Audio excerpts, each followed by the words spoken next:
एक बार फिर फायर हुए वरुण गांधी। अपने ही सरकार की नीतियों पर उठाए सवाल, मचा हड़कंप। दरअसल आपको बता दें, पीलीभीत से बीजेपी के सांसद वरुण गांधी ने एक रिटायर्ड टीचर का जिक्र करते हुए अपनी ही सरकार को निशाने पर लिया है।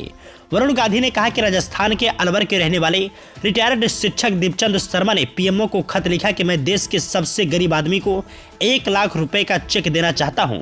उन्हें यह चेक वापस लौटा दिया गया और कहा कि हम नहीं जानते कि देश में सबसे ज्यादा गरीब कौन है। बीजेपी सांसद ने आगे बताया कि उन्होंने फिर से ये चेक भेजा और कहा कि देश के जो 100 सबसे गरीब हैं उनको ये पैसा दे दो। सरकार के पास ये आंकड़ा भी नहीं था।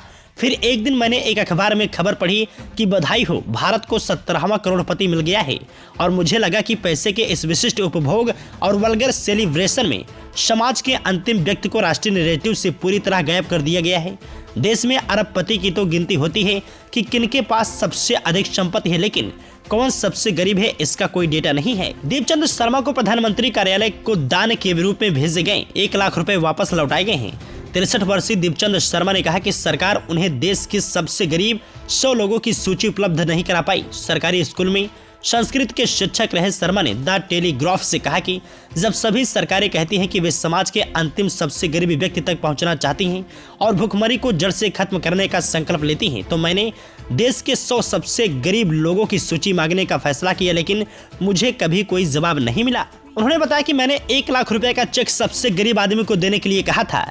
1 महीने के बाद मुझे पीएमओ से एक रसीद और पत्र मिला जिसमें कहा गया था कि मेरी मदद की बहुत सराहना की गई, साथ ही यह पैसा प्रधानमंत्री राहत कोष में दान किया जा रहा है।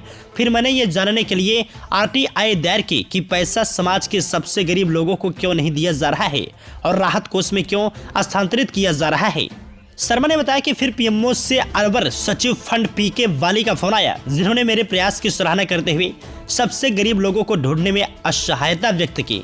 जब सरकार ने कहा कि गरीबों में सबसे गरीब व्यक्ति की पहचान करना मुश्किल होगा, तो शर्मा ने अपना पैसा वापस चाहा। सरकार ने 18 मार्च 2016 को पैसा लौटा दिया और कहा कि नियम स्पष्ट रूप से कहते हैं कि सशर्त योगदान, जहां दाता विशेष रूप से उल्लेख करता है कि राशि किसी विशेष उद्देश्य के लिए है, फंड में स्वीकार नहीं किया जाता है।